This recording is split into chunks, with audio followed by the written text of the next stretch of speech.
ना तेरे घर भेजा आयो हिंदी का। अच्छा, हम्म, क्या भेजा है? देख। प्रकृति की गोद में बैठा है कौन? तू। ना तो। चिड़िया की आवाज आ रही है। आ रही है कि? हम्म। प्रकृति से कर ली सेटिंग। साहित्य सहित्य ओ तेरी। सात कल्याण। वाह। खुश। एग्जामिनर खुश। गिनती भी लिख ली। 3 4 ऐसे लिखते हैं। 5 वाई की तरह लिखते हैं।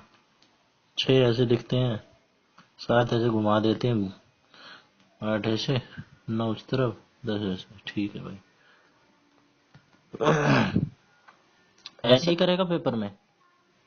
और ऐसे करेंगे और कैसे करेंगे? अच्छा करा है। आचार्य रामचंद्र शुक्ल तभी नंबर मिल जाते हैं तुझे भाई साहब। पहले ये भी लिख दिया आदिकाल, फिर वीर गाथा काल, और साथ में साल भी लिख दिया। आदिकाल को और एक्सप्लेन कर दिया। होशियार है तू। सीधे नंबर मिलेंगे इसमें तो तेरे को। ये मन में मेन मेन पॉइंट है। जो मतलब मेरे याद रहेगा इनमें से ही लिखूंगा मैं। जितना याद रहेगा पेपर के टाइम पे। जो सभी के हित कल्याण में कार्य करता है। कहाँ से बनाई तूने नोट्स? बना दिए मैंने, तेरे उधर भेज दिया ना यो। 4 साहित्य इतिहास से भिन्न है प्रेमचंद्र। चल देख लूंगा मैं इसे।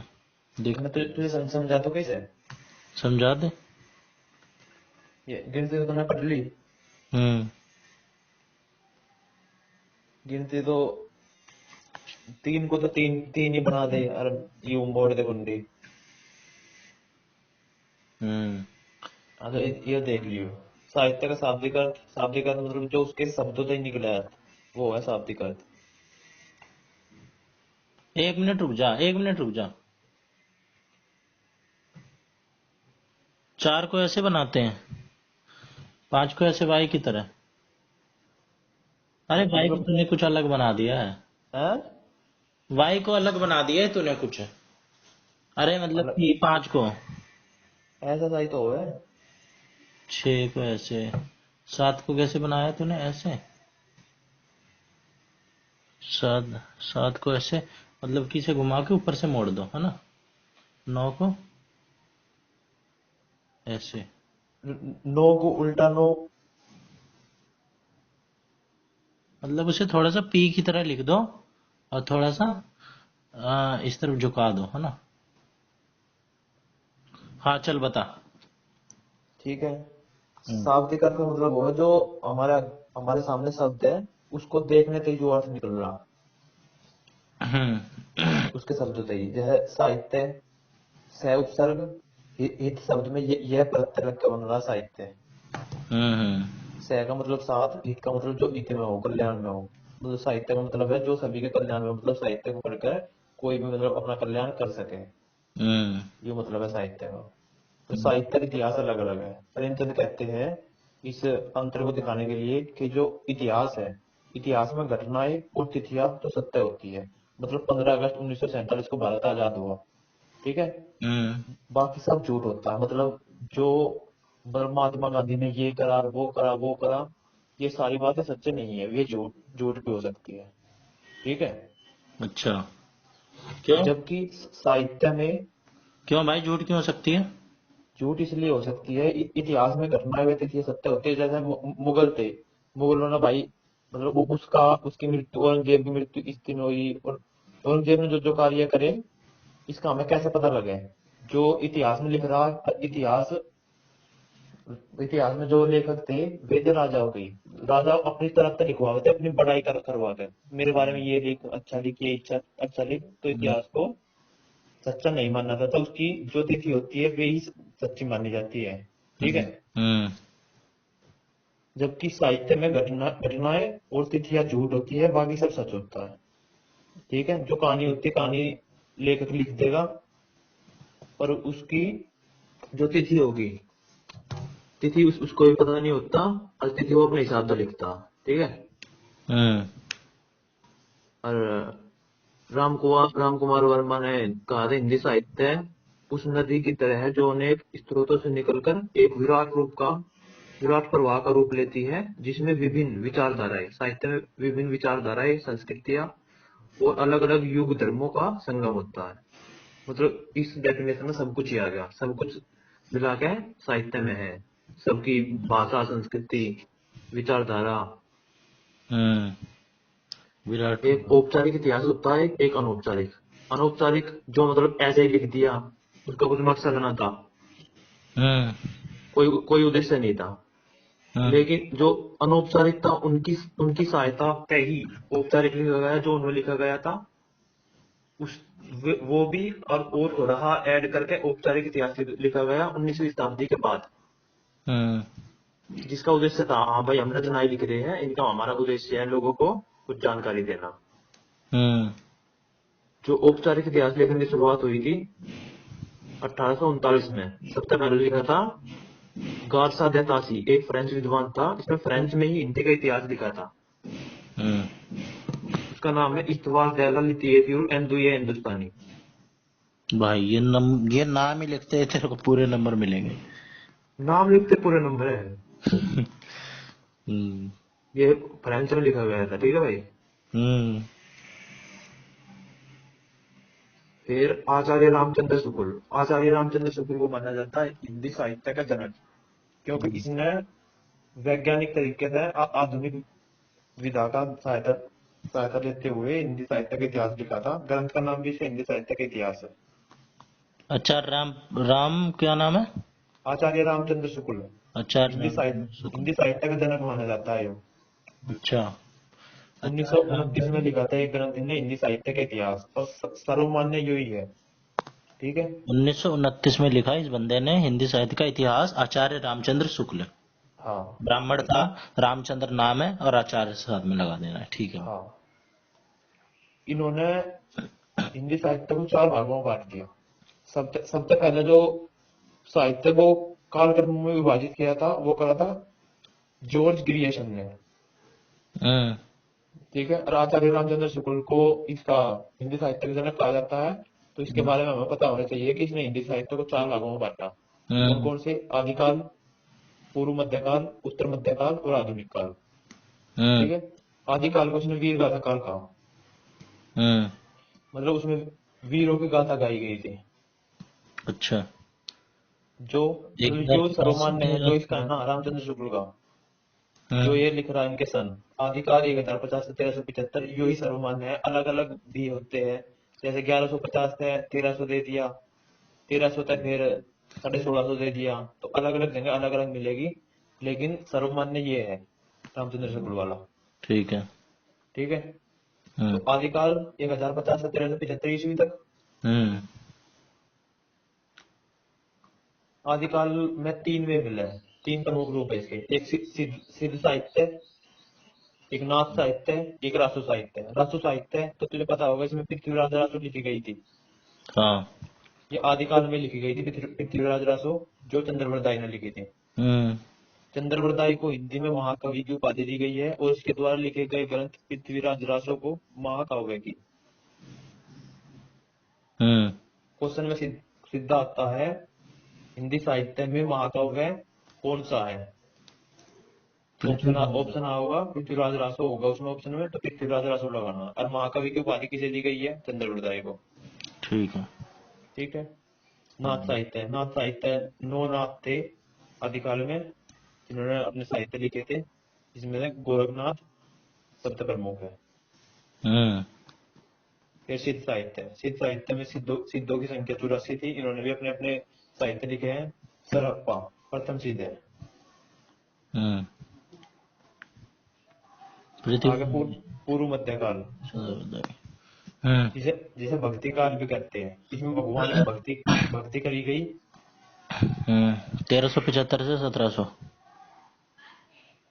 1300 तो 1700 लगा ले, 1375 तो 1700 लगा ले, मतलब अलग अलग है, इसके अलग अलग वे मिलेंगे। हम्म तो भगवान की भक्ति मतलब उस टाइम पर उनका शासन था, लोगों का, तो लोगों का शासन था, तो लोगों ने भाई ईश्वर की भक्ति अपना ली थी कि ये अब भगवान ही हमारा कुछ कर सके इस हम्म काल में। हम्म जैसे पूर्व मध्य काल कहा गया, यानी भक्ति काल। भक्ति काल को हिंदी साहित्य में स्वर्ण युग कहते हैं। हम्म ठीक।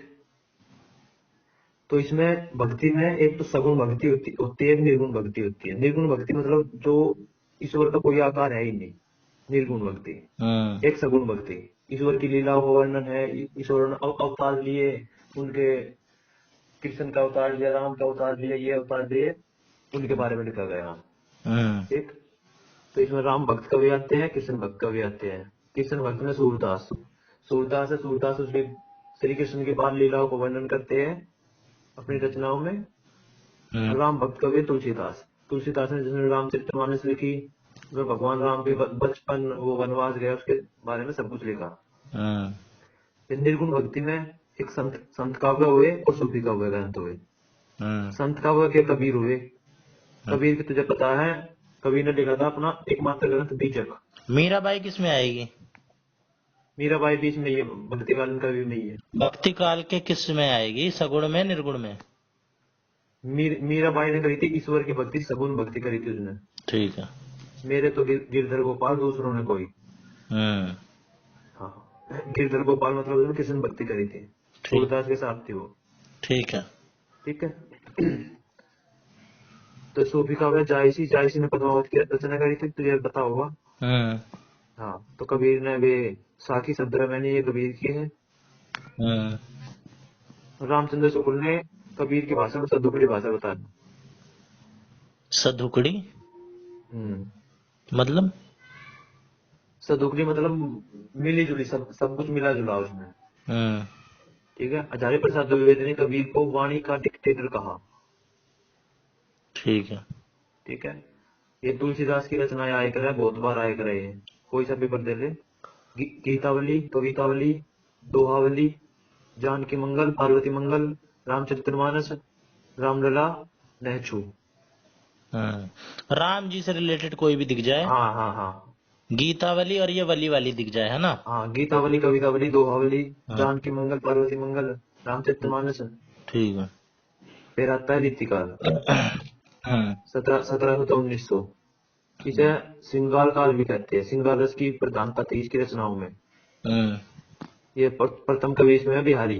बिहारी ने कहा था, लिखी थी वो बिहारी सत्सई, जो एकमात्र ही लिखी थी बिहारी ने। बिहारी? हाँ, बिहारी ने बिहारी के दोहे। अरे पूरा नाम बताना बिहारी का। बिहारी का बिहारी ही है। बिहारी। ठीक। पूरा नाम बिहारी है इसका। ठीक है। जो बिहारी के दोहे थे वे, बिहारी सच्चाई लिखी इसने। बिहारी सत्सई लिखी। और इसमें प्रमुख कवि में घनानंद आता है। घनानंद की प्रमुख रचना है इश्कलता। बिहारी भी आता है, गणानंद भी आता है, और ये क्या लिखा है? भाषण भूषण भूषण। भूषण। भूषण भी आता है। हाँ, तो ये रीतिकाल कवियों में तीन तरह के कवि होते हैं। रीतिबद्ध कवि, जिन्होंने रीति मतलब परंपरा, अपनी परंपरा में बदकर रचनाएं लिखी, रीति सिद्ध कवि। हम्म और रीति मुक्त कवि, बिहारी रीति सिद्ध कवियों में से है। ठीक है। ठीक है। बिहारी के तो ये तुझे पता था, ये तो है ही, मतलब मुझे नहीं पता था बहुत। भाई, बिहारी पूरी बिहारी। बिहारी ने अपने अपने ग्रंथ सतसई के बारे में क्या लिखा है? सतसैया के दोहे, ज्यो नावक के तीर, देखन में छोटे नगर, घाव करे गंभीर। हम्म ठीक। सत्सैया के दोहे, जो नावक के तीर। नावक मतलब तीरंदाज। हम्म क्योंकि जो सतसई में दोहे लिख रहे हैं, जैसे तीरंदाज के तीर हो गया ना, देखने में तो छोटे लगे और घाव गंभीर कर जाते हैं वे। हम्म ये था रीतिकाल। रीतिकाल में ये देखा तुमने बिहारी। फिर आधुनिक काल अब तक चल रहा है, 1900 से शुरू हो गया। 1900 या 1850 भी मिले कहीं कहीं। हम्म तो आधुनिक काल को कई भागों में बांटा है। भारतेंदु युग, भारतेंदु राजा हरिश्चंद्र मतलब, हम्म भारतेंदु युग मतलब भारतेंदु राजा हरिश्चंद्र के नाम पर भारतेंदु युग पड़ा। हम्म राजा हरिश्चंद्र ने वो लिखा था, कौन सा नाटक था वो, अ, सवा शेर, नाम तो था अरे, नाटक का क्या नाम था इसका, चल छोड़ होगा। हम्म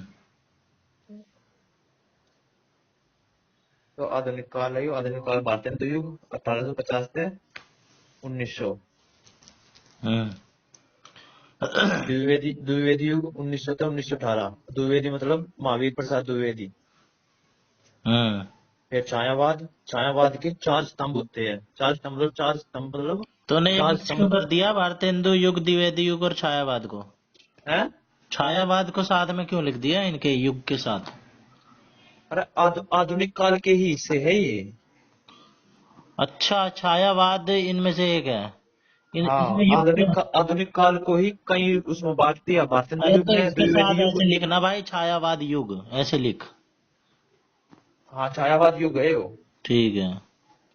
भारतेंदु युग में मतलब राजा हरिश्चंद्र की रचनाएं आई। हम्म।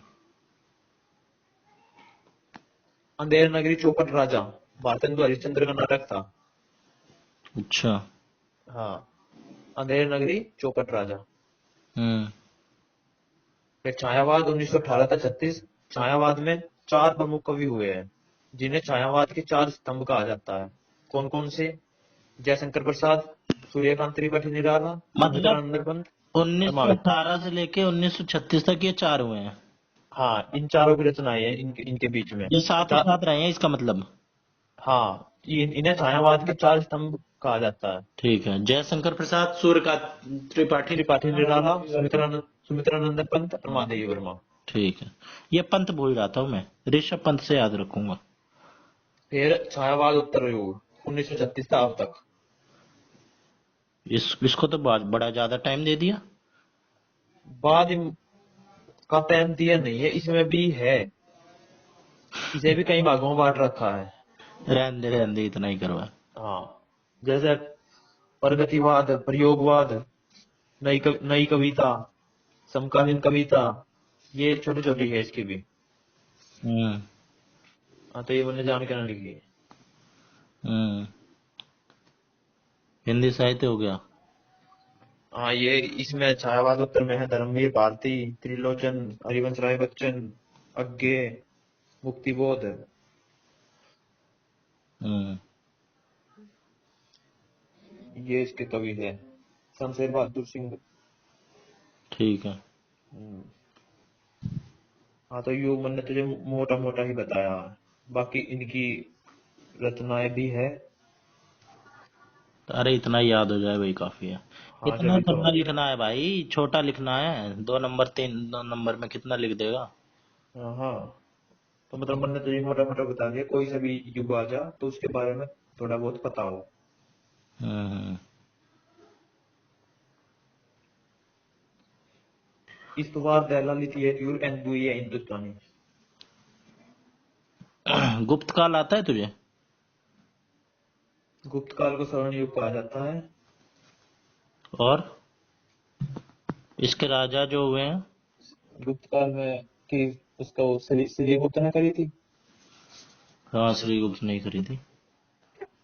तो गुप्त काल कब से कब तक था, कब तक था रे गुप्त काल? भाई गुप्त काल का पीरियड तो याद नहीं है मेरे को। इसका समुद्रगुप्त था। समुद्रगुप्त ने वो बजाय करा था, भारतीय भारतीय संगीत का जनक भाई कहा जाता है समुद्रगुप्त को। 320 से लेके 550 ईस्वी तक रहा है गुप्त काल। प्राचीन भारत का स्वर्ण युग कहा जाता है, जिसमें कला, साहित्य, विज्ञान और गणित हाँ हाँ हाँ, अद्भुत। साहित्य और कला का स्वर्ण युग कहा जाता है। इसमें समुद्रगुप्त हुआ। समुद्रगुप्त उसका शौक था, संगीत का शौकीन था। भारतीय संगीत का जनक कहते हैं गुप्त काल को। अच्छा। हाँ, भारतीय संगीत का जनक, उसमें भी समुद्रगुप्त को। हम्म। चंद्रगुप्त प्रथम, समुद्रगुप्त द्वितीय। चंद्रगुप्त द्वितीय था, इसके शासनकाल में। चंद्रगुप्त द्वितीय को और क्या बोलते हैं? चंद्रगुप्त द्वितीय को क्या बोलते हैं? विक्रमादित्य। विक्रमादित्य बोलते हैं। इसके शासनकाल में वो आया था, चीनी यात्री फाहियान। हेनसांग नहीं, फायान। फाहियान या ह्वेनसांग, हेनसांग तो हर्षवर्धन के युग में आया था। इसी में कंफ्यूजन रहती है। हेनसांग आया था हर्षवर्धन के युग में 344 ईसा पूर्व। याद है ये तेरे को? 322 ईसा पूर्व आया था। उसमें उसमें हरियाणा के, उसमें भी था ना, हरियाणा जीके में भी तो था इसका ही टॉपिक। अच्छा। हेनसांग तो हर्षवर्धन के युग में आया था, इसके युग में आया था फायान। और इसमें मंदिर बनाए गए। मंदिरों का सर्वप्रथम मंदिर गुप्त काल में बनाए गए। हम्म। और क्या इसके बारे में? समुद्रगुप्त, समुद्रगुप्त को और क्या कहा जाता है? महान समुद्र क्या कहा जाता है? Napoleon of India. भारत का नेपोलियन। और ये भी पता। चंद्रगुप्त द्वितीय भी बोलते हैं इसे, हाँ? नहीं नहीं नहीं नहीं, चंद्रगुप्त द्वितीय तो विक्रमादित्य, ठीक है। आर्यभट्ट ने शून्य और दशमलव प्रणाली का विकास किया, है ना। साहित्य में कालिदास, शूद्रक और भारवी जैसे महान विद्वान हुए। कला और वास्तुकला, मंदिर साहित्य की शुरुआत हुई और मूर्तिकला अपने संघर्ष। आ गया ना मंदिर की शुरुआत। हाँ। प्रशासन साम्राज्य को प्रांतों और जिलों में विभाजित किया गया था। अर्थव्यवस्था कृषि के साथ साथ रोमन साम्राज्य के साथ रेशम व्यापार से समृद्ध हुई। समाज जाति व्यवस्था अधिक कठोर हुई और महिलाओं की स्थिति में गिरावट आई। धर्म, हिंदू धर्म, वैष्णव शैव का पुनरुत्थान हुआ, लेकिन बौद्ध और धर्म, जैन धर्म को भी संरक्षण मिला। 5वीं शताब्दी के बाद हूणों के आक्रमण के कारण गुप्त साम्राज्य कमजोर हो गया। और ऊनों का आक्रमण किसके उसमें हुआ था? भाई ये तो नहीं पता है। ऊनों का आक्रमण, गुप्त काल का अंतिम शासक कौन था यार? मुझे याद था, ऑप्शन तो बता दूंगा। 50 आंतरिक विद्रोह के कारण साम्राज्य का पतन हो गया। 550 में यही लिखा है भाई। संस्थापक तो ये था श्रीगुप्त, ठीक है। चीनी यात्री इत्सिंग, हाँ? चीनी यात्री इत्सिंग आया था इसके श्रीगुप्त के काल में। इत सिंह और चंद्रगुप्त द्वितीय के काल में आया था फायान। तुझे तो पता है गुप्त काल के बारे में। 399 से 400 जाने। गुप्तों का अंतिम राजा पूछ रहा है ना, विष्णुगुप्त चंद्र द्वितीय। विष्णुगुप्त सही, विष्णुगुप्त के काल उसमें हुआ था ऊनों का आक्रमण। गुप्त के कम ज्ञात राजाओं में से एक थे। उन्हें आमतौर पर गुप्त साम्राज्य का अंतिम मान्यता प्राप्त राजा माना जाता है। उनका शासनकाल 540 से 550 ईस्वी तक चला, 10 साल तक। और गुप्त काल के बाद कौन सा काल आया? क्या पता कौन सा आया। फिर तो ये हो गया था ना, 16 जनपद में बट गए थे। हूणों, इन्हें हेप्थालाइटिस के नाम से भी जाना जाता है, ने पराजित कर दिया। हालांकि राजवंश पूरी तरह से नष्ट नहीं हुआ, लेकिन श्वेत हूणों ने साम्राज्य को काफी नुकसान पहुंचाया, जिससे उनका पतन हुआ। इनका मेरे को पीरियड पता चल जाए कब से कब तक, कौन कौन रहा है। इसके राजाओं के नाम बताइए लाइन से, किसके? गुप्त काल के। गुप्त काल के लोगों के मुझे पता है, इतना पता है। श्रीगुप्त होया, श्रीगुप्त होया, चंद्रगुप्त प्रथम होया, समुद्रगुप्त होया, चंद्रगुप्त द्वितीय होया, और यू जो तुमने बताया विष्णुगुप्त होया। अच्छा। गुप्त काल के पतन के बाद उत्तर गुप्त वंश का उदय हुआ। उत्तर गुप्त भाई, कोई प्रमाण नहीं है। उत्तर गुप्त एक अलग वंश थे। इन्होंने शाही वंश के वैध उत्तराधिकारी के रूप में खुद को प्रस्तुत करने के लिए गुप्त नाम को अपनाया।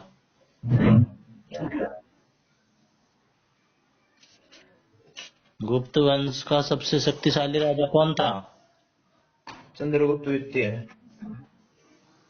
समुद्रगुप्त भी बोलते हैं इसे ना। यू ना समुद्रगुप्त दूसरा। समुद्रगुप्त लिखा है भाई। समुद्रगुप्त होगा तो। समुद्रगुप्त 12 राजाओं को हराकर इसने विशाल साम्राज्य की स्थापना की। अच्छा, गुप्त वंश का देखो, मेरी कॉपी में लिख रहा है गुप्त वंश का संस्थापक था श्रीगुप्त। ठीक है। गुप्त वंश का प्रथम महान सम्राट चंद्रगुप्त प्रथम 320 ईस्वी में महाराज धीराज की उपाधि प्राप्त की इसने। भारत का नेपोलियन कहा जाता है समुद्रगुप्त को। चांदी की मुद्राओं का प्रचलन इसी ने कराया। समुद्रगुप्त ने ना। समुद्रगुप्त चंद्रगुप्त प्रथम का उत्तराधिकारी था। अच्छा, इसे चंद्रगुप्त संगीत टू नहीं था वन का उत्तराधिकारी? है। टू नहीं था वन का उत्तराधिकारी, ये था समुद्रगुप्त। हाँ टू इसके बाद आया, चंद्रगुप्त टू, जिसे विक्रमादित्य भी कहते हैं। हाँ। वो आया, समुद्रगुप्त गुप्त का बेटा था वो, यानी कि ये था नेपोलियन ऑफ इंडिया का बेटा, है ना। सम- समुद्रगुप्त था इसमें। इसे इसे कविराज की उपाधि भी दी गई है समुद्रगुप्त को। संगीत प्रेमी था भारत का नेपोलियन। हम्म समुद्रगुप्त का दरबारी कवि कौन था? हरिसेन। हम्म चंद्रगुप्त द्वितीय आया, चीनी यात्री फाहियान इसके काल में आया। 9 विद्वानों की मंडली चंद्रगुप्त द्वितीय के दरबार में रहती थी, जिन्हें नवरत्न कहा जाता था, जिनमें कालिदास, अमर सिंह ये प्रमुख है। नवरत्न रहते थे चंद्रगुप्त द्वितीय के शासनकाल में। हम्म। दिल्ली में लौह स्तंभ का निर्माण करवाया चंद्रगुप्त द्वितीय ने। अच्छा, ठीक है। और एक आया इसमें कुमार गुप्त, चंद्रगुप्त द्वितीय का पुत्र। यू बहुत इंपॉर्टेंट क्वेश्चन है पांडे। चंद्रगुप्त दो का बेटा है कुमार। कुमार गुप्त। ठीक है। इसमें इसने बिहार में नालंदा विश्वविद्यालय की स्थापना करवाई। कुमार गुप्त ने। हाँ। बिहार में ज्यादातर लोग कुमार लगाते हैं, इसलिए भाई कुमार गुप्त। ठीक है। तांबे के सिक्के इसने चलाए थे। हम्म इसे गुप्त काल में सबसे अधिक अभिलेख कुमार गुप्त के हैं। हम्म फिर स्कंदगुप्त लिखना फिर यार, दोनों का आक्रमण होया। हाँ। अंतिम शासक विष्णुगुप्त और स्कंदगुप्त के समय में उन्हों का आक्रमण होया। किसके काल में? स्कंदगुप्त के काल में।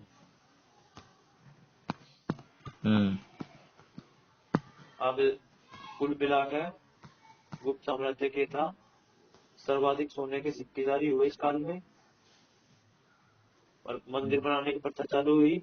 इतिहास का स्वर्ण युग कहा जाता है, इतिहास कला साहित्य का स्वर्ण युग।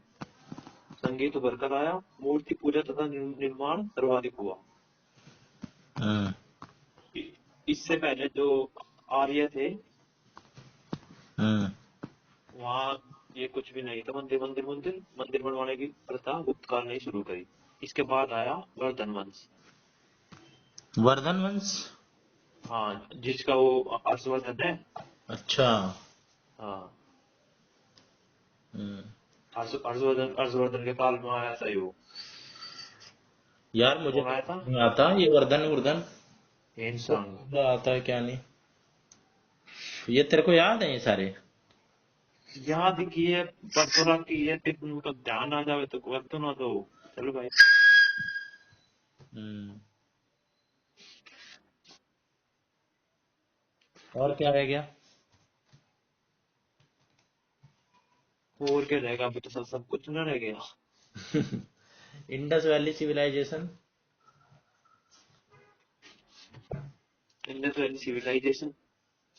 हम्म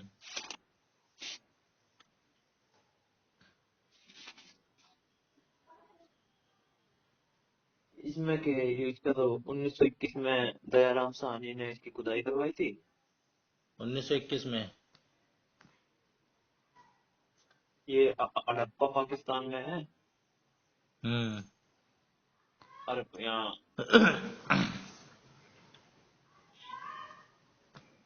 ये एक बड़ा स्नान घर मिला मोहनजोदड़ो से हम्म। कपास सबसे पहले सिंधु सभ्यता के लोगों ने उगाया। हम्म। अरे वहां भाई बहुत कुछ मिला था देश में। हम्म। सिंगार के सामान, लिपस्टिक विपस्टिक भी मिली है। अच्छा। मतलब जो जो आज के उसमें है ना, हम्म। क्रीम पाउडर सब कुछ मिला है उसमें।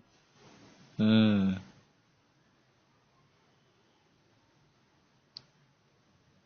सिंगार के सामान, लिपस्टिक भी थी।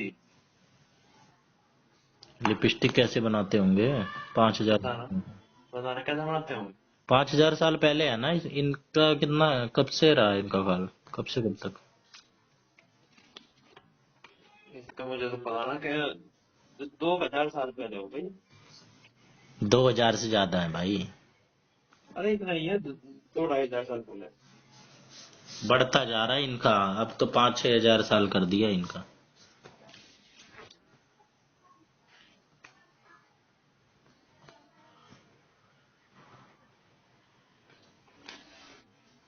अरे पर पढ़ने के बाद पता ना कि यार।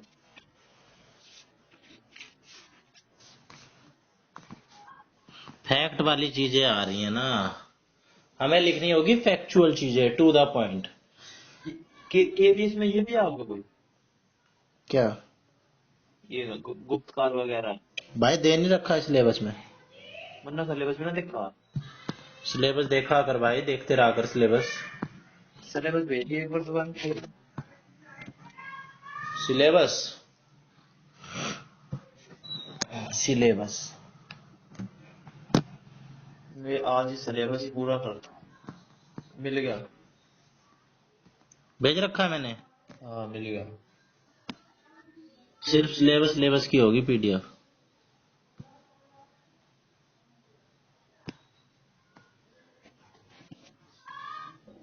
अच्छा, कंप्रीहेंशन ना होंगे यार, बता।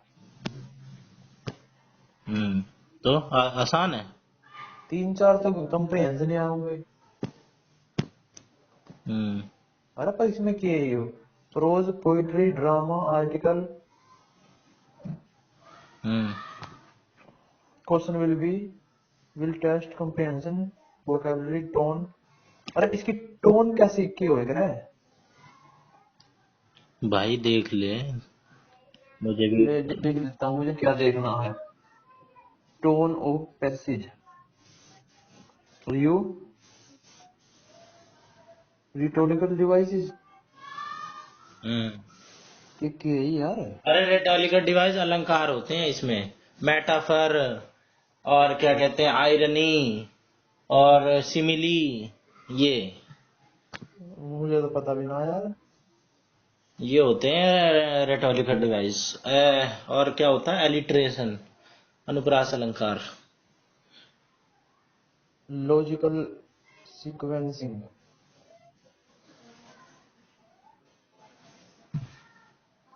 जो application, letter to editor, personal letter कैसे हुआ। अरे मित्र को और अच्छा परिवार वालों को। भाई साहब, रिपोर्ट रिपोर्ट राइटिंग हम्म। भाई।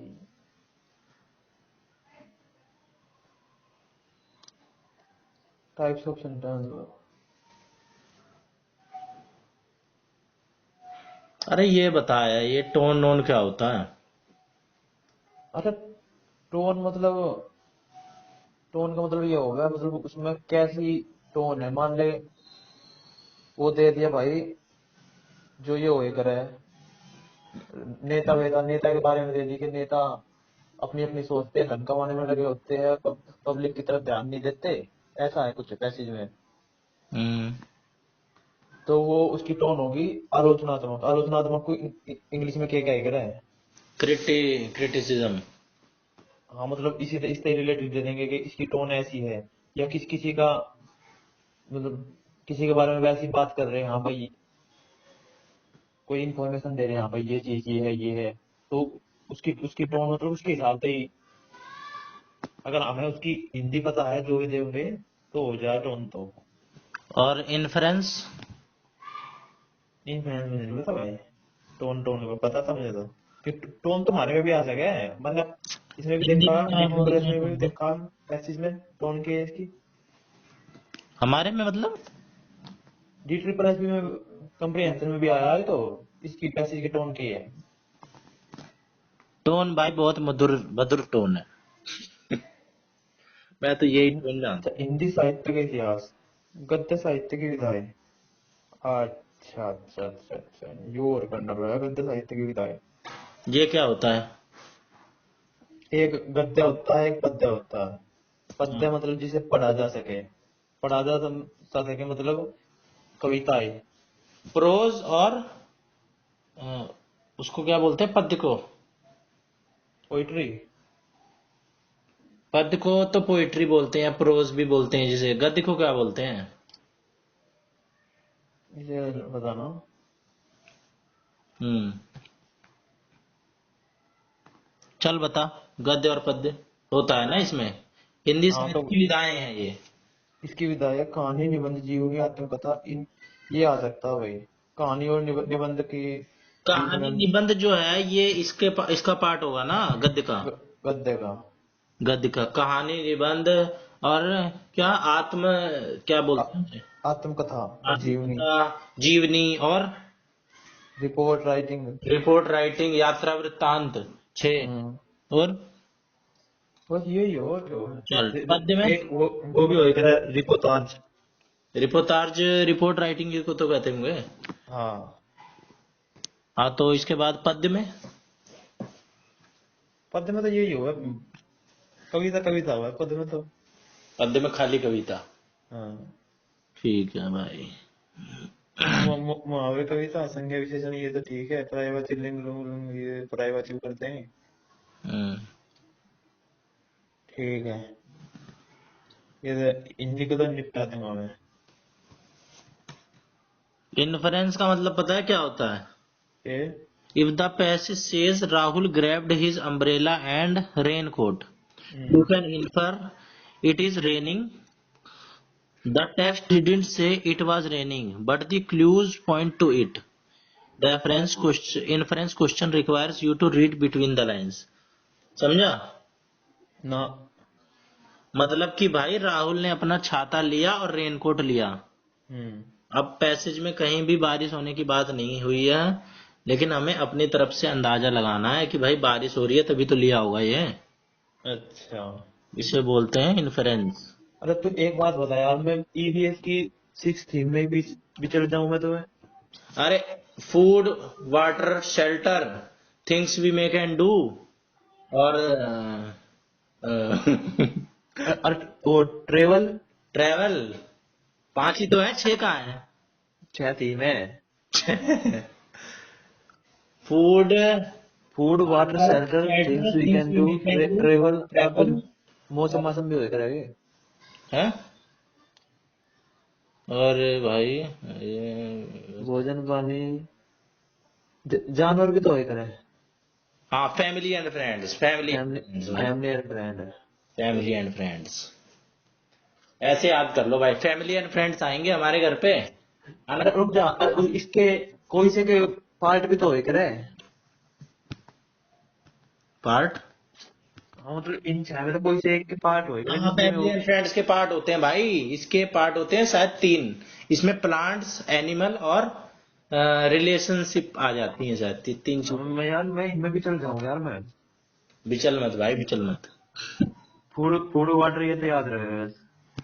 हम्म। ईवीएस की 6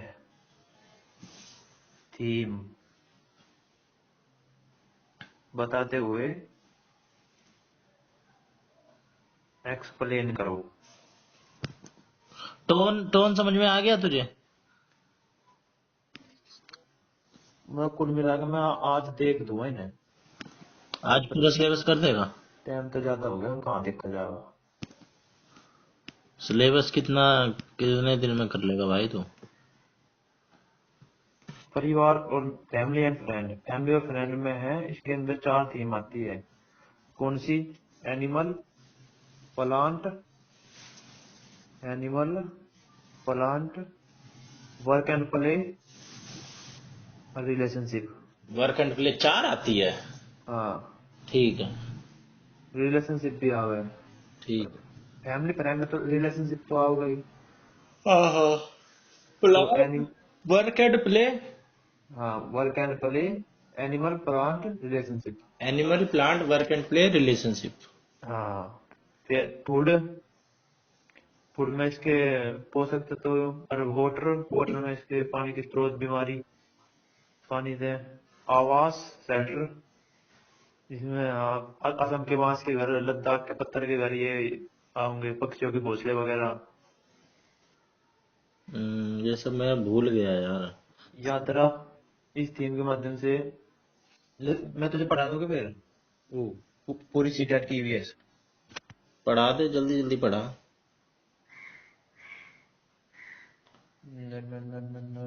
टॉयलेट करके आ रहा हूँ। करिए।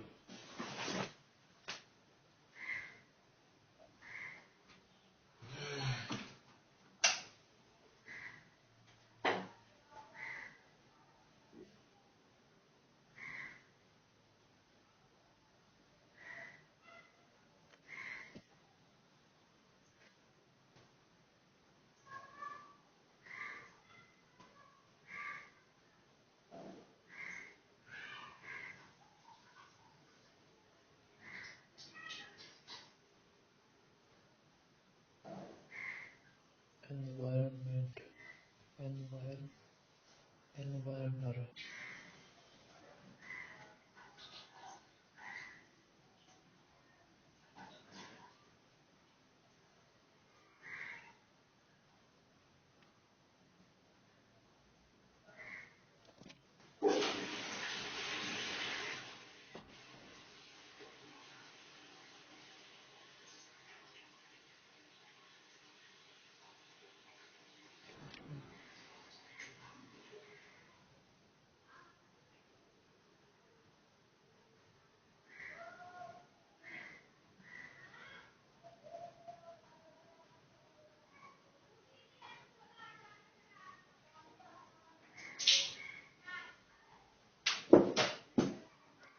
हाँ शुरू कर।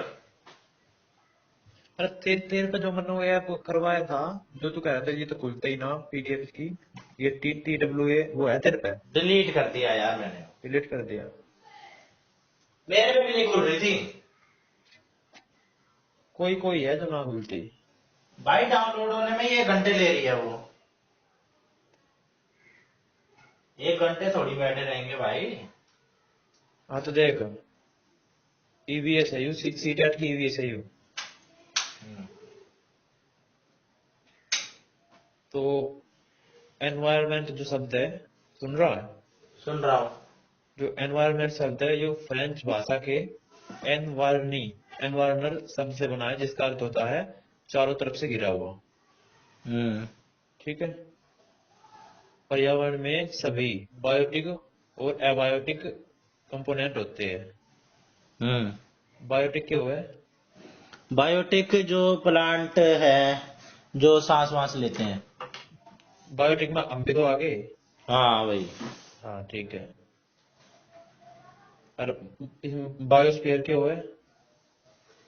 बायोस्फीयर जो जिनमें रहते हैं ये लोग, बायोटिक और अबायोटिक वाले। हाँ, जहाँ जीवन मौजूद है वो जैवमंडल कहलाता है। ठीक है। बायोस्फीयर। इकोलॉजी, इकोलॉजी शब्द की उत्पत्ति ग्रीक शब्द OIKOS। भाई उत्पत्ति उत्पत्ति मत बता, मेन बात बता। ठीक है। इकोलॉजी, इकोलॉजी शब्द को सर्वप्रथम अर्नेस्ट हैकल ने 1869 में प्रस्तुत किया। ठीक है। अर्नेस्ट हैकल। ठीक है। ठीक है। और जो इकोलॉजी जो सिस्टम था इसका 1935 में AG टॉन्सले द्वारा इसका प्रयोग किया गया। Tansley Tansley. टॉन्सले। ठीक है। टॉन्सले। ठीक है। पुडचैन, पुडचैन हमें पता ही है। हाँ पता है, कौन किसको खाएगा। पुडचैन में 10% एनर्जी का नियम आया करे, जिसे दिया था लिंडमैन ने। हम्म। ठीक है। हम्म। फूड वेब, फूड चेन, ये हमें पता है। फूड वेब फूड चैन में अंतर होता है हाँ, क्या? फूड चैन तो होती है मतलब एक ही चैन होगी। घास, जो घास है वो हिरन ने खा ली, हिरन को शेर ने खा लिया।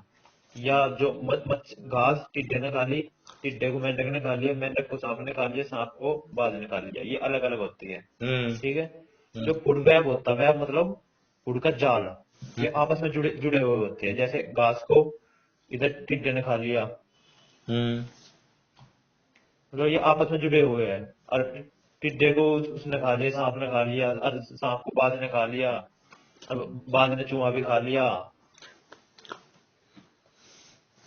तो पहले भी तो खा लिया था। मतलब ये आपस में सारी दो या दो से ज्यादा फूड चेन जब कनेक्ट हो जावे है ना, हम्म जब वो फूड वेब बन जाए। ठीक है।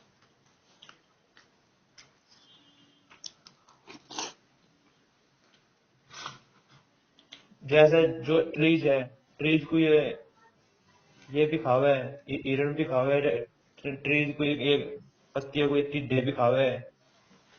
हम्म हाँ, तो ये जब ये जुड़ जावे अलग अलग, तो फूड वेब बन जा। तो अब आ गई ये डेजर्ट ओक, पेड़ है यो, रेगिस्तानी ओक। हम्म ठीक है, ये ऑस्ट्रेलिया में पाया जाता है, बहुत कम पत्तियां होती है, 10-15 फुट फुट का होता है। हम्म इसकी जड़ें जो होती है डेजर्ट ओक की, वे इसके तने की 30 गुना लंबी होती है। हम्म ठीक है। और इसमें पानी बहुत होता है, लोग इसके तने में पाइप लगाकर पीते हैं। ठीक है। हम्म आ रहा है कुछ याद? आ रहा है। हाँ, डेजर्ट ओक ऑस्ट्रेलिया में पाया जाता है, 10-15 फीट का होता है। इसकी जड़ें, जो इसकी लंबाई है उसके 30 गुना तक लंबी जाती है। फिर आ गई वो पिक्चर प्लांट। हम्म पिक्चर प्लांट जो उसको खाता है। हाँ पता है। हाँ, ठीक है, जो भी ऑस्ट्रेलिया और इंडोनेशिया में पाया जाता है। अब मुझे लगे कि भाई मुश्किल है जो कम पता हो, ये चीज मुझे पता है। हाँ, भारत के मेघालय में पाया जाता है यो। हम्म ठीक है। हम्म ये हो गया। इसमें कई तरह के आवे, pitcher plant, Venus fly trap, हम्म ड्रोसेरा। हम्म फिर आएगा खेजड़ी। खेजड़ी भी तुझे पता है रेगिस्तान में पाया जाता है, हम्म राजस्थान में। इसकी लकड़ी को कीड़ा नहीं लगता। हम्म ये होगा तेरा खेजड़ी। फिर आएगा बरगद का पेड़, बैंजन ट्री, 200 साल तक जीवित रहता है। हम्म इसके जो लटकती हुई शाखाएं होती है, वे वास्तव में इसकी जड़ होती है। हम्म वे बढ़ के जमीन में चली जाती है, जो पेड़ को मजबूती देती है। हम्म क्रोटोन प्लांट्स होते हैं जो सूचना देते हैं। जब जब मिट्टी सूखने लगती है तो इसकी पत्तियां सूख जाती है। हम्म ठीक है, ये सूचक होते हैं। फिर आएगा यूकेलिप्टस। हम्म यूकेलिप्टस ऑस्ट्रेलिया में पाया जाता है।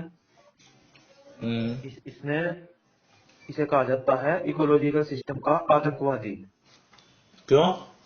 क्योंकि यह एक दिन में लगभग 40 लीटर जल का अपने अंदर ग्रहण करता है, हम्म यूकेलिप्टस। ठीक हम्म है। और फिर तेरे आ गई है सब्जियों के जन्म स्थान, जो चीन तय चीन तथा सोयाबीन आई है। असम तय चाय। हम्म दक्षिण अमेरिका तय हम्म मिर्च, आलू, अमरूद, टमाटर, मूंगफली। हम्म अफ्रीका अफ्रीका से कॉफी और भिंडी। अफ्रीका से कॉफी और अफ्रीका से कॉफी का ही हुआ है ना, हम्म तो अफ्रीका से आ गई वो। बिल्ड और भिंडी। हम्म और यूरोप तक गोभी और मटर। जो जो हरी हरी चीज है वो यूरोप से आ गई।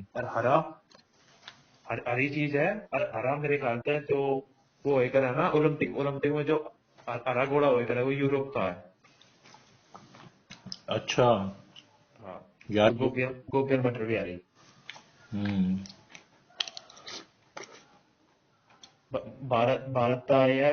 भारत के बैंगन, केला, बेर, मूली, पालक, टिंडा।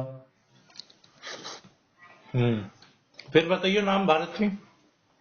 भारत के जो बच गए ये करेला, आम, संतरा, पालक, मूली, बेर, बैंगन।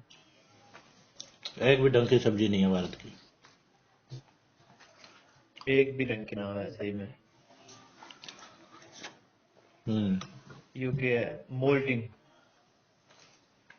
मोल्टिंग समय समय पर पक्षियों के पुराने पंख झड़ जाते हैं, इसे ही मोल्टिंग कहते हैं। मॉल्टिंग। MOULTING। मॉर्टिंग। हाँ, हम्म। पक्षियों के पंखों के बारे में बता रखे है। ये पंखों में ये बार होते हैं। ये मुझे मुश्किल लग नहीं रहा, मतलब आसान ना लग रहा, ये मुश्किल चाहिए। तो पक्षियों की उड़ान, ये जो शतुरमुर्ग, ईमू, कीवी, ये उड़ नहीं सकते, ये दौड़ने वाले हैं। ठीक है। हम्म।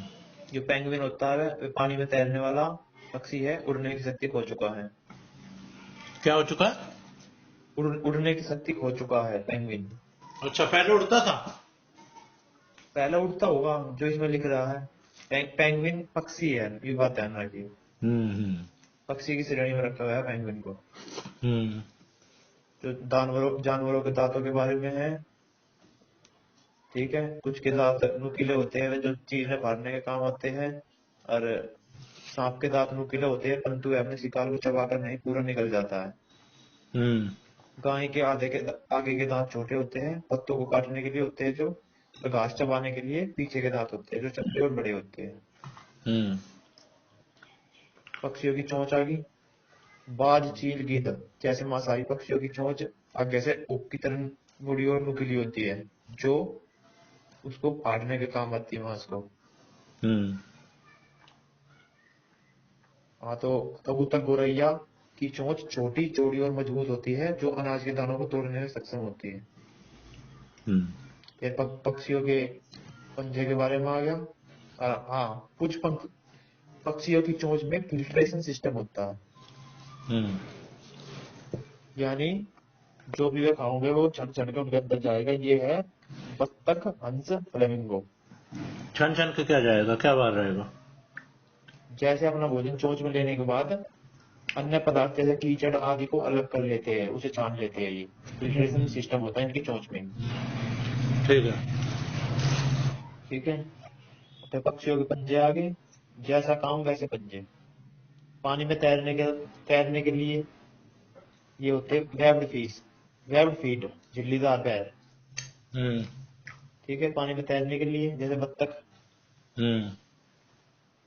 और टहनियों में बैठने के लिए तीन उंगलियों की तरह वो होती है, जिससे उसकी पकड़ बन जाए। पहली तीन उंगलियां होती है। हम्म।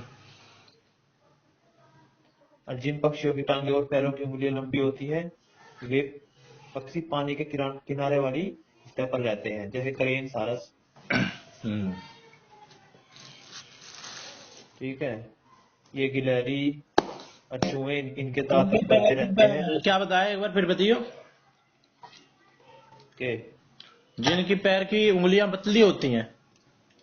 अरे, जिन पक्षियों की टांगे और पैरों की उंगलियां लंबी होती है, वे पक्षी पानी के किनारे रहते हैं, अच्छा। जैसे सारस, करेन, अच्छा।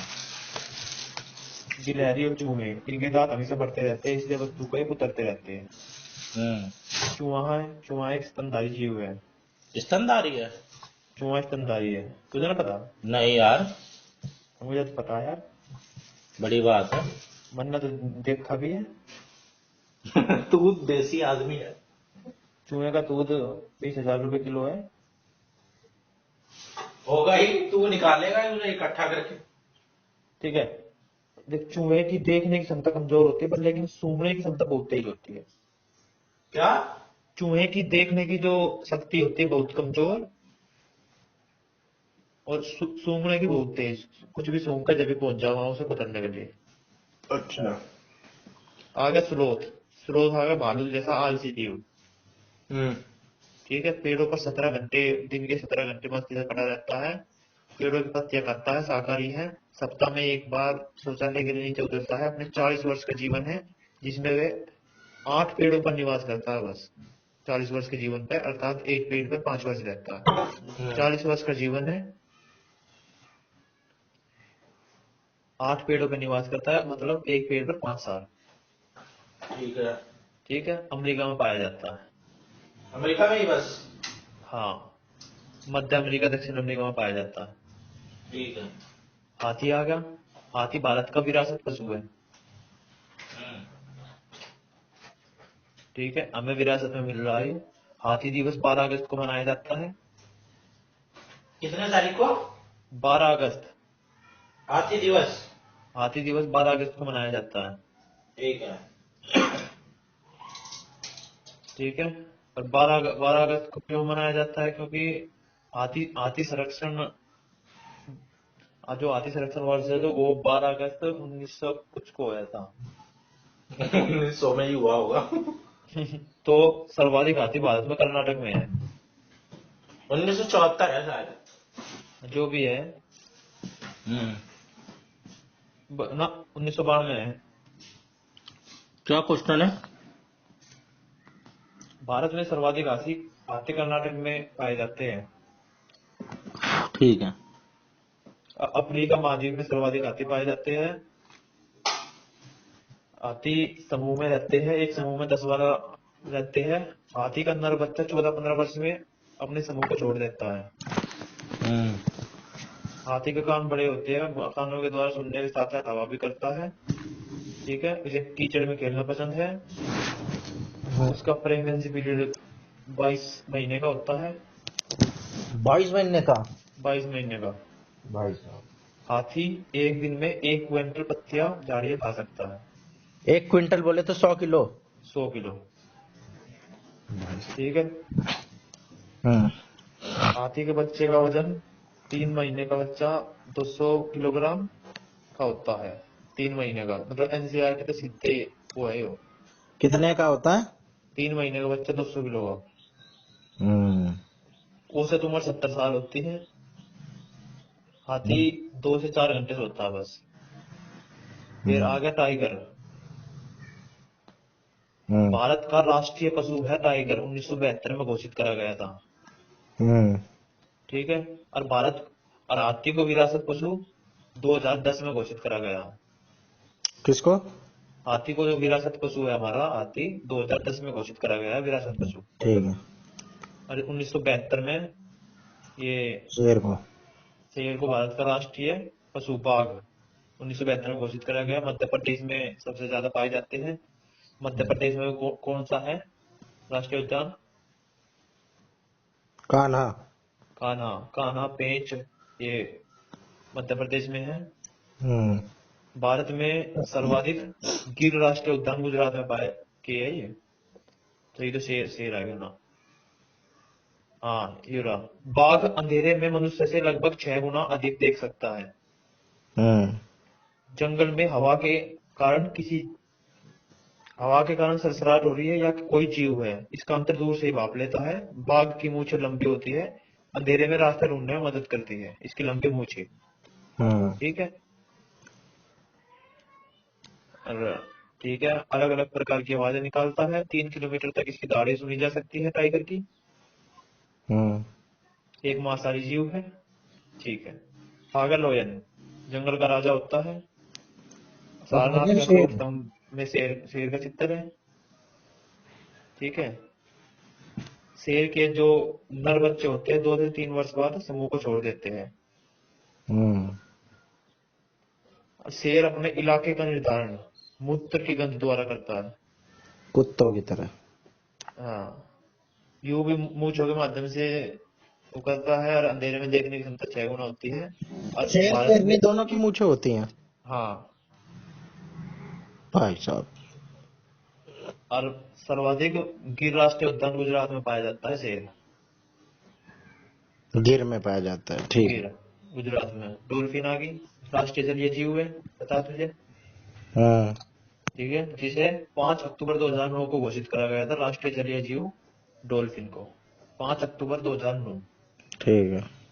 बुद्धिमान है, विवेकशील है, दोस्ती कर लेती है, अलग अलग प्रकार की आवाज निकालती है और डॉल्फिन आपस में बातें भी करती है। हम्म। सर्वाधिक डॉल्फिन भारत में गंगा नदी में पाई जाती है। हम्म। ठीक है। साइबेरियन सारस आ गया। साइबेरियन सारस ये यहाँ केवलादेव राष्ट्रीय पार्क में आता है, यूरोप के साइबेरिया से। हम्म। ठीक है। और यहाँ आता है शीतकाल में और ग्रीष्मकाल में प्रजनन के बाद लौट जाता है। ये कहाँ आता है? केवलादेव राष्ट्रीय पार्क जो कि राजस्थान में है। ठीक है। ग्रीष्म काल में प्रजनन के बाद लौट जाता है। ढूंढते ही आवे। ग्रीष्म काल में ये प्रजनन करता है यहाँ पे? हाँ, यहाँ पर प्रजनन करने के लिए आवे, फिर लौट जाता है। मतलब बच्चे पैदा करने या सेक्स करने? बच्चा पैदा करना। अच्छा, यहाँ पे बच्चे पैदा करता है, करके वहां हाँ, से आता है। ठीक है। वहाँ का फिर अपने मौसम बच्चे ना भी ले होता हो जाता इसके है अनुकूल। इसके बच्चे? केस के बच्चे, इसके बच्चे जो नए नए पैदा हुए हैं छोटे छोटे, वो? उन्हें भी अपने साथ ही ले जाते हैं उड़ना सिखा के। अच्छा, इतनी जल्दी सीख लेते हैं उड़ना? सीख लेते हैं, बाकी मुझे नहीं पता। भारत में 4 तरह के जहरीले सांप होते हैं: नाग, दुबैया, करैत, अफाई। क्रैत और अफाई, अफाई? ये इंग्लिश में बताऊं तुझे? बता। Cobra, Russell wiper, common krait, saw scaled viper. हम्म। Cobra, Russell viper, krait. Common krait, हाँ। सास कैल्ड वाइपर। ये तो याद नहीं होगा भाई। हाँ तो कोई बात ना। तो ये सांप नहीं। के जहर की दवा सीरम होती है, जो सांप के जहर से ही बनती है। ठीक है। ठीक है। हम्म। सांप के 2 खोखले दांत होते हैं, जिनके द्वारा जहर छोड़ता है। बाहरी कान नहीं होते, जमीन पर हुए कंपन को सुनता है। दांत नुकीले होते हैं, परंतु वह कुछ चबाता नहीं है, डायरेक्ट निकल जाता है। जहर के लिए होते हैं दांत, जहर स्टोर करके रखते हैं। कालबेलिया जनजाति होती है, जो सांप को नचाती है। हम्म। ठीक है। हम्म। और कालबेलिया लोग बेटे की शादी में सांप तोहफे के रूप में देते हैं। बेटे की शादी में? बेटे की शादी में दहेज में सांप दे हुए। अच्छा। हाँ। हम्म। नाग एकमात्र ऐसा सांप है, नाग मतलब जो कोबरा है, जो अपने बच्चों को पालने के लिए घोंसला बनाता है। हम्म। किंग कोबरा ऐसा सांप है जो अपने बच्चों को एक भोजन के रूप में खा जाता है। है? King cobra. ये तो मैंने भी सुना है कि जो एक आधा बच जावे है, इधर उधर भाग जावे है, बच के वही बचे किंग कोबरा ना, अपने बच्चों को अपने आगे खा जावे वो। आगे हम्म। आगे बिलू बिलू व्हेल सबसे बड़ी होती है पृथ्वी पर पाई जाने वाली जीव, नीली व्हेल। स्तनधारी होती है और? स्तनधारी जलीय जीव है, फेफड़ों से सांस लेती है। हम्म। प्रशांत महासागर में पाई जाती है। फेफड़ों से सांस लेती है? गिल्स से लेती होगी ना सांस? फेफड़ों से। फेफड़ों से लेती है? फेफड़ों से लेती है ये। अच्छा। तभी तो नीली व्हेल है। ठीक लेती है। है तो क्या? एपीकल्चर, एपीकल्चर मधुमक्खी पालन है। हम्म। ठीक है। बिहार के मुजफ्फरनगर प्रसिद्ध है मधुमक्खी पालन के लिए। लीची के फूल मधुमक्खियों को अपनी तरफ आकर्षित करते हैं। हम्म। ठीक है। एक छत्ते में 12 किलो शहद होता है। हम्म। मधुमक्खी पालन के लिए सही समय अक्टूबर से दिसंबर होता है, क्योंकि रानी मक्खी इसी समय अंडे देती है। अक्टूबर अक्टूबर से से दिसंबर, दिसंबर? सर्दियों में। ठीक है। ठीक है। एक इसे मधुमक्खी पालन के लिए लकड़ी का बॉक्स, चीनी के घोल की आवश्यकता होती है। रानी मक्खियां होती है उसमें। ठीक है। श्रमिक मक्खी होती है जो शहद लाने का काम करती है। नर मधुमक्खियों की कोई विशेष भूमिका नहीं होती। हम्म। और मधुमक्खी के रंग में कौन सा एसिड होता है? Formic acid. Formic acid. ठीक है। चींटी आ गई। रानी चींटी अंडे देती है, सूंघकर एक दूसरे के पीछे चलती है ये। ठीक है। सिपाही चींटी होती है, जो बिल की सुरक्षा करती है। हम्म। ठीक है। दीमक और ततैया भी इनके समूह में रहते हैं। दीमक और ततैया भी चींटियों के साथ रहते हैं? हाँ। इनके डंक मकड़ी में भी कोई एसिड होता है? है। इनके में भी कोई एसिड होता है चींटियों के डंक में? डंक में किसी का भी हो, फार्मिक एसिड ही हो है। अच्छा, सारे डंकों में फॉर्मिक एसिड ही हाँ होता हाँ, किसी का डंक हो वैसे वो फार्मिक एसिड हो। है? ठीक है। हाँ तो मकड़ी आ गई। 8 पैर होते हैं। आर्थ्रोपोडा संघ का प्राणी है। क्या होगा आर्थ्रोपोडा? होता हुआ तय कर इसकी विशेष बात मकड़ी की। हम्म। जो मादा मकड़ी होती है ना, फीमेल, हम्म। वो नर मकड़ी को हम्म। इनमें में देख मैथ मैथ उपरांत मार डालती है। अच्छा। ठीक है। हम्म। कुल मिला के लोयल रहे मेल एक बार ही। मैं फीमेल मकड़ी मार देती है नर को। नर को मार देते हैं और किसी के साथ कम नहीं नाते थे। अच्छा। हाँ। हम्म। रेशम का कीड़ा आ गया, सेरीकल्चर। ठीक है। हम्म। रेशम का कीड़ा जो होता है शहतूत के पेड़ पर पाला जाता है। रेशम पालन को सेरीकल्चर कहा जाता है। हम्म। जो रेशम का कीड़ा होता है अपनी मादा को उसकी गंध के द्वारा कई किलोमीटर दूर से पहचान लेता है। अच्छा। ठीक है। केंचुआ आ गया, इसके पालन को वर्मी कल्चर कहा जाता है। हाँ किसानों का किसान का मित्र होता मित्र। है। मिट्टी को भुरभुरी बना देता है, ऑक्सीजन का प्रभाव बढ़ जाता है मिट्टी में और मिट्टी उपजाऊ हो जाती है। हम्म। ठीक है। जो ऑक्सीजन का या मगरमच्छ नाइट्रोजन का? है। ऑक्सीजन का या नाइट्रोजन का? ऑक्सीजन का। नाइट्रोजन चाहिए रहती है पौधों को मेरे ख्याल से तो। हाँ नाइट्रोजन तो चाहिए होगा, मिट्टी में तो नाइट्रोजन होगा है ना। अच्छा। मिट्टी में तो नाइट्रोजन होगा ही है, तो ऑक्सीजन का प्रभाव बढ़ जाता है, मिट्टी की भुरभुरी बन जाती है। या तो मिट्टी गति पट हो रही है, गति दब रही है, तो केंचुए से वैसे बना देगा, थोड़ी सी उठी उठी उठी सी। हाँ हाँ हाँ, बुरबुर। तो ऑक्सीजन उसमें अंदर चली जावे, तो मिट्टी उपजाऊ हो जावे। हम्म। मगरमच्छ चिपकली के दांत वे छोटे छेद जैसे कान होते हैं। मछलियां खतरों की चेतावनी एक दूसरे को जो बिजली तरंगे होती है वेव उनके द्वारा देती है। हम्म। अब आगे तेरे बांस के घर कहाँ होते हैं? असम में। हम्म। असम में ही हो है। और क्या? अधिक वर्षा वाले स्थान पर होते हैं।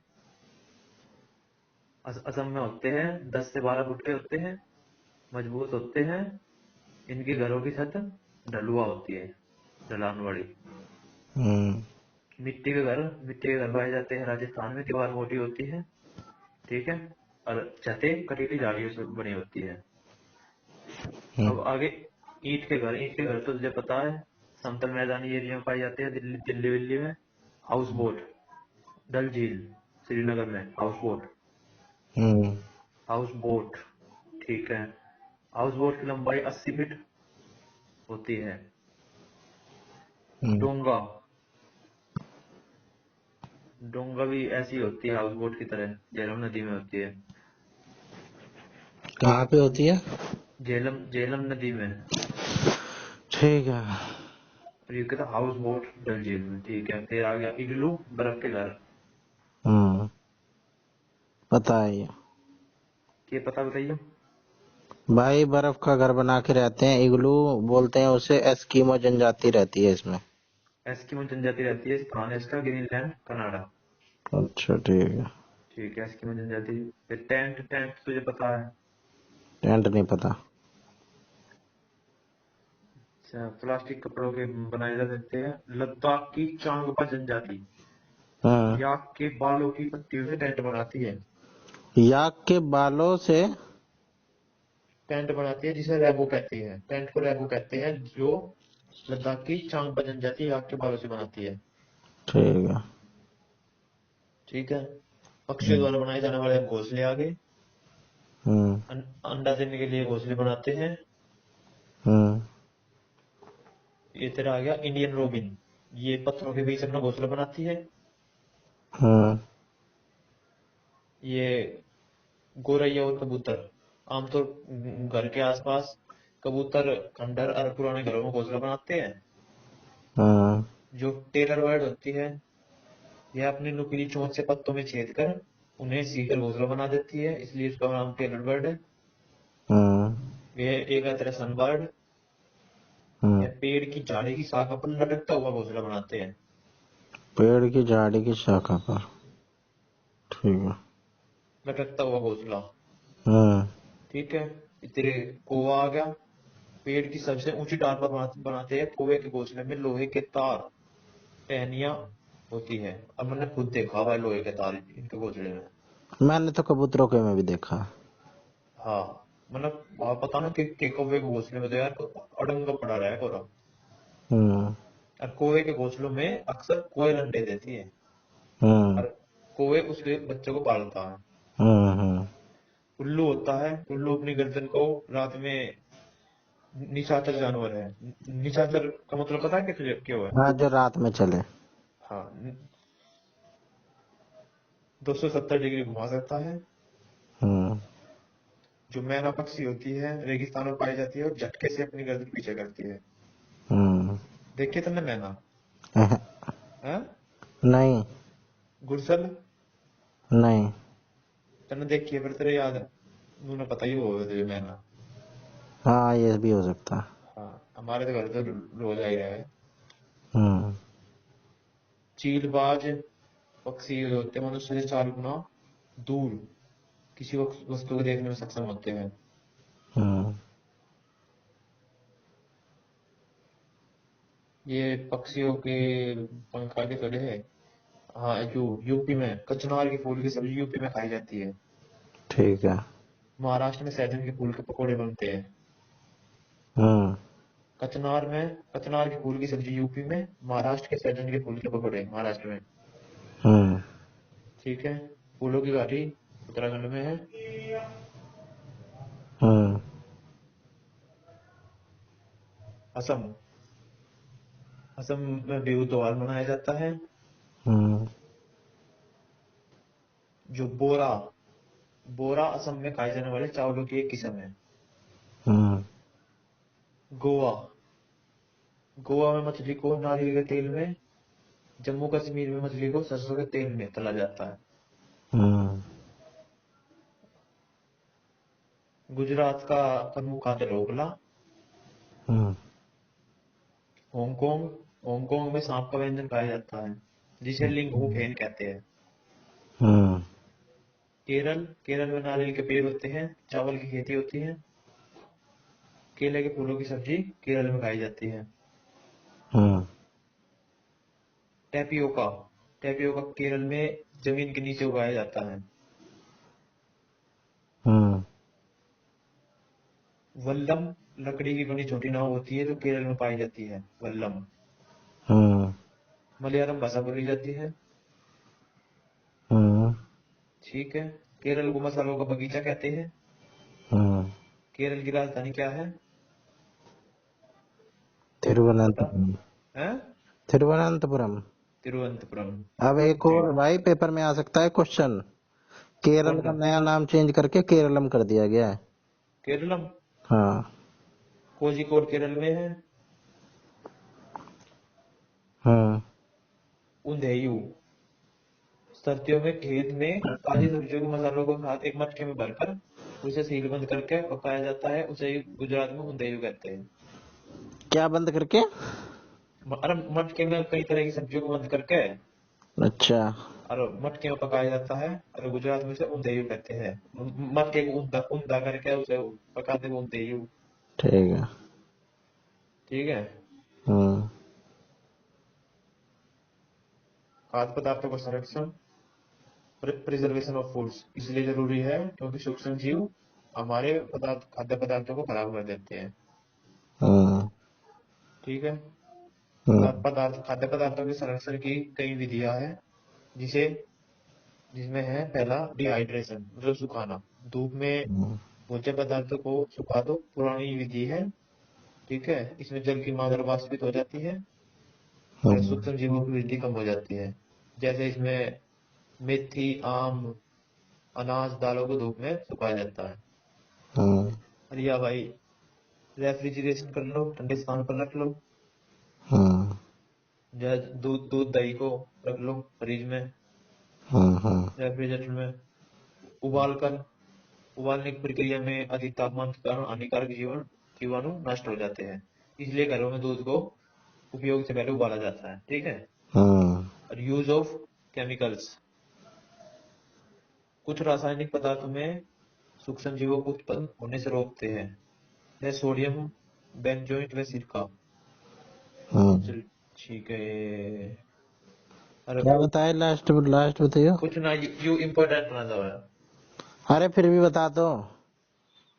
कुछ रासायनिक पदार्थ भी सूक्ष्म जीवों को उत्पन्न होने से रोकते हैं, सोडियम बेंजोइट व सिरका। जैसे मूली को सिरके में डाल देवे तो खराब ना होती है वे। हम्म। सिरके का फार्मूला भी होता है कुछ? सिरके का CH3COOH। भाई साहब, CH3COOH। एक बार क्लियर कर लियो भाई। भाई क्लियर करके बता दे। क्लियर करूंगा तो मेरा यू जो पढ़ रहा हूँ यू हट जाएगा। अच्छा रुक जा, मैं क्लियर कर देता हूँ। हाँ, CH3COOH। सिरके को क्या बोलते हैं इंग्लिश में? अरे सिरका ही लिख रहे हैं, अरे फिर भी क्या बोलते हैं? मुझे ना पता। सिरका फार्मूला, सिरका इंग्लिश ही आ गया। Vinegar, vinegar. Vinegar formula.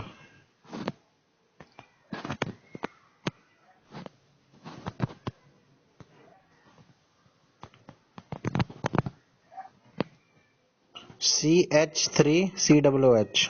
ठीक है। हम्म। ठीक है। पास्चुराइजेशन। पास्चुराइजेशन की प्रक्रिया में सबसे पहले दूध को 70 डिग्री तापमान पर 15 से 30 सेकंड तक गर्म किया जाता है। फिर तुरंत 0 डिग्री सेल्सियस पर ठंडा किया जाता है, जिससे दूध में उपस्थित हानिकारक जीवाणु नष्ट हो जाते हैं। इस प्रक्रिया को पास्चुरी पास्चुराइज की है, वो पैस्चुराइजेशन कहते हैं। हिंदी में बोल भाई, हिंदी में बोल। पास्चुरीकरण। अच्छा। जो इन पर लिखा रहेगा, जो दूध की थैलियां है, पैस्चुराइज्ड मिल्क। हम्म। ठीक है। ठीक है। मिड डे मील स्कीम 15 अगस्त 1995 को आरंभ की गई थी। 1997-98 तक यह कार्यक्रम देश के सभी ब्लॉकों में आरंभ कर दिया। भाई पार्ट बी के लिए भी जरूरी है। 15 अगस्त 1995। 95, ठीक है। ठीक है। ठीक है। ठीक है। और उत्तर प्रदेश का कन्नौज जिला इत्र के लिए मशहूर है। हाँ हाँ पता है। ठीक है। और गुलाब जल और ग्लिसरीन बराबर मात्रा में मिलाकर शीशे में भर लो, कुछ बूंदे नींबू की डालो। इसके इस्तेमाल से सर्दी में त्वचा नहीं पड़ती। ये दादी जी का नुस्खा है, किसी पाठ की हेडलाइन हेडलाइन डाल रखी है। हम्म। अब आ गया भाई तेरा एटमोस्फेयर, वायुमंडल। हम्म। ठीक है। वायुमंडल में सबसे अधिक कितना रह मात्रा में गया? जो गैस होती है वो होती है कितना रह नाइट्रोजन। गया? 78%। अरे कितना रह गया है टॉपिक? टॉपिक तो बहुत है। भाई जल्दी खत्म करवा। टॉपिक तो तेरा 1 घंटा और चलेगा। नहीं भाई 10 मिनट में खत्म करवा। तो ठीक है। ये नाइट्रोजन 78, ऑक्सीजन 21 और CO2 0.03। हाँ। ठीक है। इसकी ये होती है, लेयर्स होती है। सबसे पहली होती है ट्रोपोस्फेयर। हाँ। 12-13 किलोमीटर की होती है। सभी सभी जो मौसमी घटनाएं होती है इसमें ही होती है। हाँ। ठीक है। मौसमी घटनाएं जैसे बारिश, बुरी, बादल, बुदल इसमें बने हैं। फिर होती है स्ट्रेटोस्फेयर, ओजोन परत हाँ। होती है इसमें, हाँ। जो सूर्य की आने वाली हानिकारक किरणों को करती है। ओजोन परत को की मोटाई को नापा जाता है डॉप्सन यूनिट में। ओजोन को डॉप्सन में नापा जाता है। डॉप्सन में। ठीक है। मॉन्ट्रियल प्रोटोकॉल आया था 1987 में अरे वो ओजोन लेयर परत बता से। ना, लेयर कहाँ खत्म हो गई? है। लेयर तो और है, ट्रोपोस्फेयर, अरे अरे स्ट्रेटोस्फेयर। अभी इसमें ओजोन परत आई है, नाम तो ओजोन परत से संबंधित बता रहा हूँ, तो यही बात अच्छा करते हैं। 16 सितंबर को ओजोन दिवस मनाया जाता है। ठीक है। ठीक है। फिर आगे मेसोफेयर, ये वायुमंडल की सबसे ठंडी परत है, हाँ। मेसोफेयर। फिर आया थर्मोस्फेयर, ये सबसे गर्म है। हाँ। रेडियो ठंडा तरंगों है। का परावर्तन आयनमंडल में होता है। फिर आ गया एक्सोफेयर, सबसे बाहरी परत। आइनोस्फेयर के बाद एक्सोस्फेयर।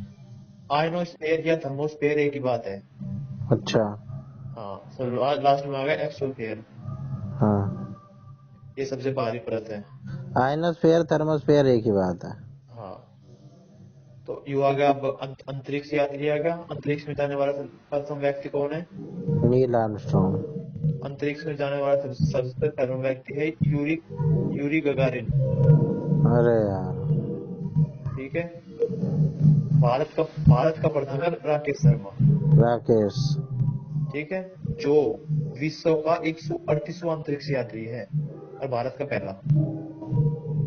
138वां विश्व का। ठीक है। ठीक है। और वो कब गया था? 1984 में गया था। ठीक है। चंद्रमा पर जाने वाला पहला है नील आर्मस्ट्रॉन्ग, हाँ। जो 20 जुलाई 1969। ठीक है। फिर आगे थी कल्पना चावला, हाँ। भारत की पहली महिला अंतरिक्ष यात्री थी। 17 मार्च 1962 को करनाल में जन्म हुआ था। यू आ सकता है कल्पना चावला के बारे में लिखो, 2 नंबर का क्वेश्चन। हाँ। 17 मार्च 1962 को हरियाणा के करनाल में हुआ था। ठीक है। और यो गई थी 2003 में हो गया था काम खत्म इसका, 1 फरवरी 2003 को। हाँ। सुनीता विलियम्स है। सुनीता विलियम्स ने अपनी ये बताई थी कि अंतरिक्ष में वहां एक जगह टिककर नहीं बैठ सकती थी, वहां मेरे बाल ऐसे खड़े रहते थे हाँ। और उड़ उड़ कर एक जगह से दूसरी जगह पे जाना जाता था। ये बात इसने बताई है। हाँ। ठीक। और ये वो आगे तेरे फसल के बारे में आ गई। खरीफ की फसल ये तुझे पता है, रबी की फसल तुझे पता है। बैकग्राउंड नॉइस आ रही है तुझे? हैं? बैकग्राउंड नॉइस आ रही है कोई तेरे को? ना। ठीक है। ये खरीफ की फसल, रबी की फसल आ गई। और एग्रीकल्चर की जो पद्धतियां होती है वे ये है, पहले मिट्टी तैयार करो, बुआई करो, खाद करो, फिर सिंचाई करो, फिर वीड प्रोटेक्शन, फिर कटाई, फिर स्टोरेज। ठीक है। हम्म। ये बात है। तेरे difference between manure and fertiliser, खाद एवं उर्वरक में अंतर।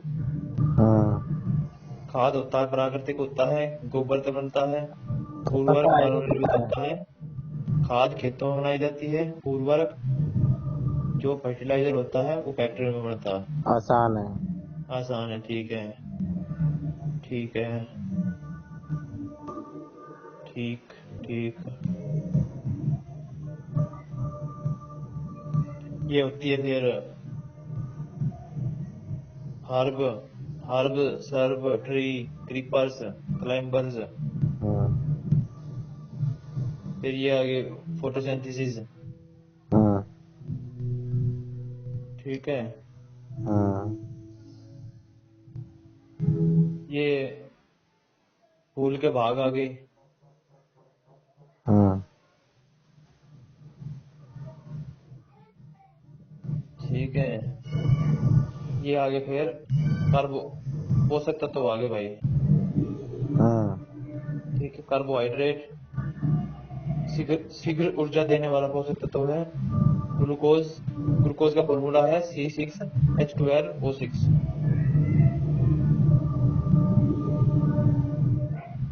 ठीक ठीक ठीक ठीक ठीक।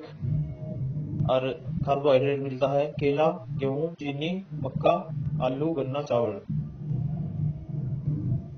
प्रोटीन एमिनो एसिड से बना होता है। नाइट्रोजन युक्त पोषक होता है, बच्चों के लिए आवश्यक होता है, ऊर्जा प्रदान करता है। 1 ग्राम प्रोटीन हमें 4.3 किलो कैलोरी ऊर्जा प्रदान करता है। सुन रहा है? हाँ। क्या बोला एक बार फिर बोलिए? 1 ग्राम प्रोटीन हमें 4.3 किलो कैलोरी ऊर्जा प्रदान करता है। हाँ। ठीक है। एक एडल्ट पर्सन को प्रतिदिन शरीर के भार के प्रति किलोग्राम के लिए 1 ग्राम प्रोटीन की आवश्यकता होती है। मान ले तेरा वजन 55 है तो तुझे 55 ग्राम प्रोटीन की आवश्यकता है। ठीक है। हाँ।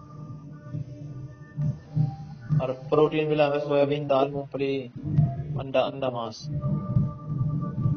प्रोटीन की कमी से तेरा यो रुक जाएगा विकास। आगे विटामिन, विटामिन की खोज किसने करी थी? कैसमीर फंक, हाँ 1911 में कैसमीर फंक। ठीक है, ये boost immunity. Types of vitamin, एक फैट सोल्यूबल होते हैं, एक वाटर सोल्यूबल होते हैं। वाटर सोल्यूबल बी और सी, जो बाकी बचे वे फैट सोल्यूबल होते हैं। ये विटामिन ए, इसकी कमी से दर्द होती है, विटामिन डी की कमी से rickets, vitamin E, vitamin E की कमी से बांझपन या नपुंसकता आ सकती है, विटामिन के की कमी से हीमोफीलिया, रक्त का थक्का नहीं जमता। ठीक है, ये आ गया, ये आयोडीन आ गया, आयोडीन की कमी से गहंगा रोग हो जाता है, थायराइड ग्लैंड में सूजन, कैल्शियम दांत हड्डियों के निर्माण में, जीवाश्म ईंधन आ गए, कोयला, कोयला झारखंड धनबाद नगरों में पाया जाता है। कोयले 4 प्रकार के होते हैं, एंथ्रेसाइट, बिटुमिन्स, लिग्नाइट, पीट। सबसे अच्छा होता है एंथ्रेसाइट कोयला, एंथ्रासाइट, इसमें 80 से 90% कार्बन होता है। सबसे खराब होता है पीट, 40% से कम कार्बन होता है। 4 प्रकार का होता है, एंथ्रासाइट, बिटुमिन्स, लिग्नाइट, पीट।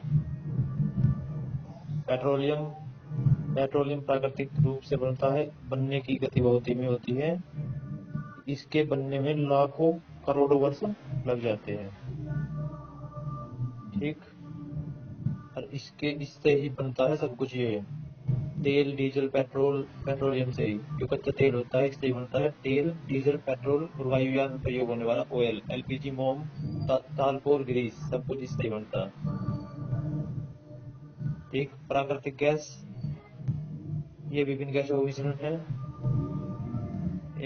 खाना पकाने में प्रयोग में आने वाली गैस को एलपीजी या तरल पेट्रोलियम कहते हैं, सिलेंडरों में भरकर लाई जाती है।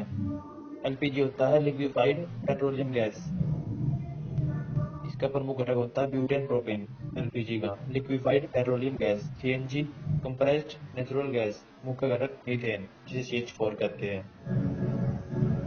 ठीक, बायोगैस है, बायोगैस भी CH4 से बनती है, मीथेन होती है उसमें भी। ऊर्जा के गैर परंपरागत नॉन कन्वेंशनल रिसोर्स, ये वाइंड एनर्जी, सौर ऊर्जा, और ये ठीक है ज्वारी। टाइडल एनर्जी पता क्या है?